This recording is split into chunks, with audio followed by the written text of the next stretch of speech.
Les adolescents, au moment de leur puberté, avaient la grande liberté. C'était l'aventure, c'était quelque chose de bien, génial. On en profitait au maximum jusqu'au jour du mariage où, là, il n'y avait plus de liberté vraiment. Mais étant donné qu'il y avait beaucoup plus d'hommes que de femmes à l'époque, les maris assez régulièrement prêtaient leurs femmes à d'autres hommes. Mais par contre, la femme n'avait pas le droit d'avoir d'amant, sinon elle était tuée. Et contrairement à l'homme qui, lui, pouvait avoir des maîtresses, pas la femme. Et dans ce cas, lorsqu'un mari avait une maîtresse, eh bien, parfois la femme se suicidait, se transformait en vehinihai, en une femme errante, un peu comme un fantôme, pour aller hanter son mari et sa maîtresse. Dans les familles, lorsque tu avais une fille aînée, elle faisait le travail de la maison, elle s'occupait des enfants. Et il se passait la même chose avec les fils aînés. Ils faisaient la même chose que les filles aînées. Ils s'occupaient de la maison, ils aidaient leur maman, ils s'occupaient des enfants. Et puis même, je crois que maintenant, il y en a pas mal, en ce moment, en Polynésie. C'est peut-être parce que aussi le papa n'est pratiquement jamais là. Si on caricature, c'est un peu... le papa est toujours parti au travail et puis après il va faire la bringue, il se saoule, enfin il est complètement ivre. Et il revient à la maison, c'est pas un modèle quoi. Alors le garçon, son seul modèle c'est sa maman. Et je pense que là viennent après les effets efféminés et tout ça.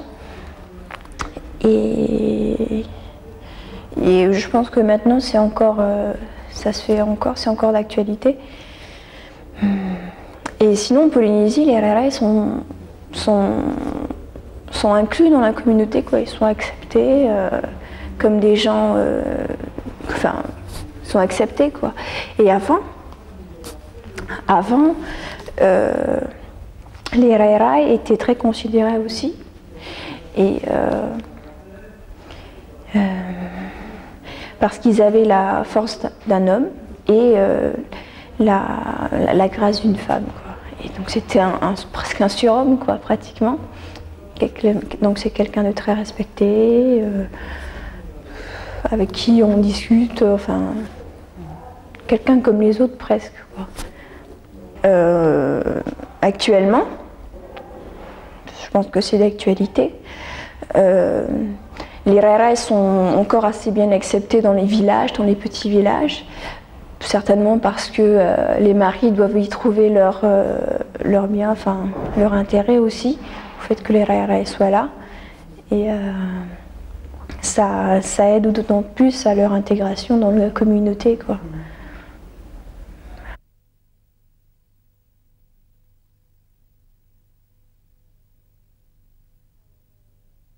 Alors,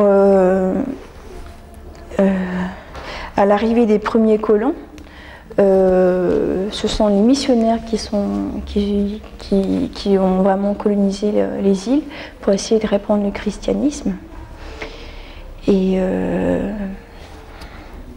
ils ont vu que les Marquisiens avaient une culture polythéiste et ils l'ont éradiquée, ils l'ont interdite. Donc, ce qui fait que, évidemment, ça se pratiquait en cachette, mais beaucoup moins. Et donc la culture a commencé à disparaître par là, mais heureusement qu'il y avait quelques-uns d'entre eux qui s'intéressaient un peu et qui ont pris des notes, ce qui nous a permis de connaître quand même quelque chose. Et maintenant, enfin, jusqu'aux années 70-80, le marquisien était interdit à l'école, dans le sein de l'école. On n'avait pas le droit de parler un seul mot marquisien, sinon sous peine de punition, et souvent des punitions assez basses, quoi. Et moi j'ai eu la chance d'avoir les cours de marquisien en primaire. Mais par contre, par exemple dans les cours d'histoire, on avait très rarement des cours sur notre culture à nous.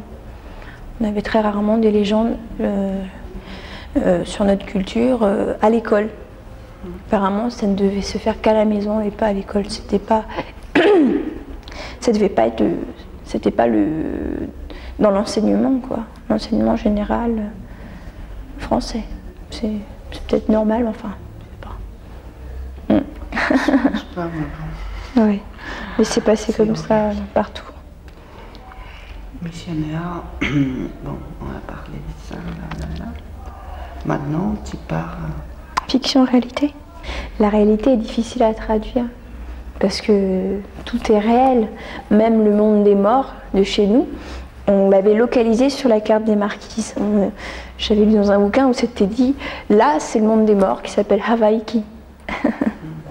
C'est à cet endroit de l'île, au bout de l'île, à la pointe, se trouvait Hawaiki. Alors, bon.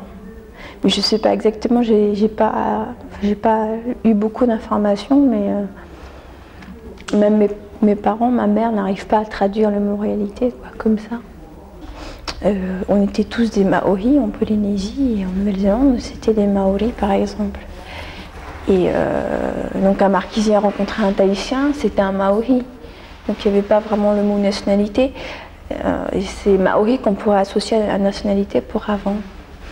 Et parce que entre les îles, on est tous Marquisiens, enfin, il n'y a pas ce besoin de dire « Ah, toi t'es vietnamien, toi t'es français », parce qu'on ne pouvait pas naviguer trop loin, même si on a fait quand même, les anciens ont fait quand même tout le Pacifique, mais c'était tous des Maoris. Tsumetahiti au centre, enfin du côté de la France, du côté de Paris, les marquises se trouvent en Norvège. Et je pense que par exemple les autres archipels se trouvent en Espagne ou en Italie. Voilà. Donc ça fait une distance assez grande parce que le seul moyen de transport c'est le bateau, l'avion. Et le bateau c'est très long, ça prend 4 jours et l'avion c'est très cher et ça dure 3 heures. Et pour le tatouage, eh bien, il a été éradiqué en même temps que les missionnaires sont arrivés.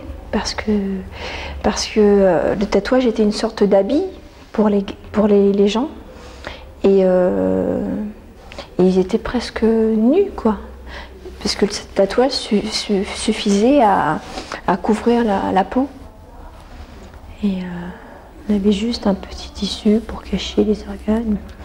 Alors en ce qui concerne le prénom, il faut savoir que pratiquement avoir un prénom, donner un prénom à quelqu'un, c'est quelque chose d'assez important, presque de sacré, je ne sais pas. Mais par exemple, avant, les chefs avaient, lorsqu'ils avaient une fille aînée ou un fils aîné, eh bien, ça devenait des princes et des princesses si tu traduis en européen. Et donc c'était souvent la princesse de quelque chose, d'un tel fait, la princesse de, par exemple, la princesse de la mer ou la princesse de la fleur, de la beauté. Et la même chose pour le prince des dieux. Enfin, bon, c'était plein de choses comme ça si tu traduis en français. Et maintenant, ça s'est répandu à tout le monde. Tous les marquisiens et marquisiennes sont pratiquement sont princes de quelque chose, mais ce prénom, normalement, il vient de la famille auquel il appartient. Parce que sinon, si on attribuait un prénom qui n'appartenait pas à sa famille, il fallait demander la permission à la famille à qui appartient le prénom. Sinon, il y avait conflit, il y avait rejet, il y avait répugnance presque. Et donc, il fallait demander la permission. Et ça se fait encore maintenant. On va dire qu'on n'a pas le droit de prendre le prénom d'une famille alors qui ne nous appartient pas. Et donc maintenant, on peut, comme ici, je pense, on peut avoir plusieurs prénoms. Et normalement, on a un prénom marquisien et un prénom français. J'utilise que le français. J'utilise que le prénom français parce que mon prénom marquisien est trop long. Il n'est pas pratique. Il y a des prénoms marquisiens petits que les gens préfèrent utiliser parce qu'ils préfèrent leur nom marquisien s'appeler comme ça. Plutôt qu'en français, mais le mien, il est un peu long. Lorsque quelqu'un d'étranger venait, enfin voulait avoir un prénom, ou lorsqu'on voulait lui donner un prénom marquisien, parce qu'on l'avait accepté, parce que ça ne se faisait pas comme ça, c'est très tabou. C'est un mot qui existe en France, c'est très tabou, presque. C'est pas quelque chose qu'on fait comme ça. Par exemple, moi, je peux pas te donner un prénom marquisien comme ça. Il faut savoir à qui appartient le prénom, quel prénom on va te donner. On peut pas te donner n'importe quel prénom non plus. et à qui il appartient ce prénom. Et si les gens sont d'accord, enfin pas tout le monde, mais au moins les gens à qui appartient le prénom sont d'accord de te le donner. Et si la signification va avec toi, quoi. Oui. Par exemple, le mien, mon prénom, il vient de ma grand-mère. Connaître et savoir, on utilise le même mot et qui traduit également voir. Voir en marquésien se dit ite. Et ite, tu l'utilises également pour connaître. Et tu l'utilises également pour savoir. Alors que comprendre, tu utilises un autre mot qui est vivini. Pouvoir, c'est koan. C'est même, ça traduit même trouver. Trouver. Koan. Il y avait quoi? Avoir, par contre, je pense qu'on n'a pas de mot pour avoir. Je pense qu'on a tous, quoi.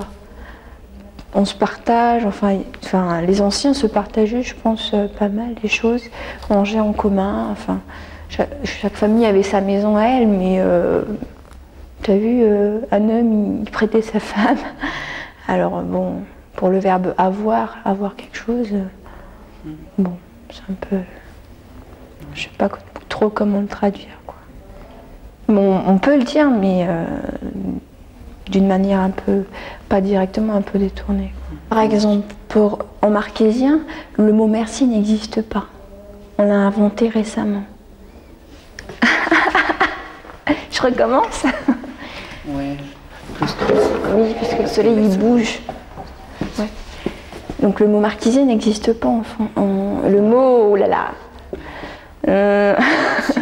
Le mot merci n'existe pas en marquésien. On l'a inventé il n'y a pas longtemps, quoi. Et vous disiez comment? On disait pas merci. On prenait, on donnait, on était reconnaissant, mais on disait pas merci. C'est étonnant. Et maintenant, aujourd'hui, on a utilisé un mot qui essaie de traduire un peu l'action. Pourquoi on dit merci? Et ils ont trouvé un mot, et c'est ko'u taua. Taua, c'est nous deux. Ko'u, c'est quelque chose comme une sorte d'entente, entre nous entendons bien, quoi. On est d'accord, enfin, on est en bon terme, je pense que c'est ça. C'est génial. Je peux pas dire merci. Merci.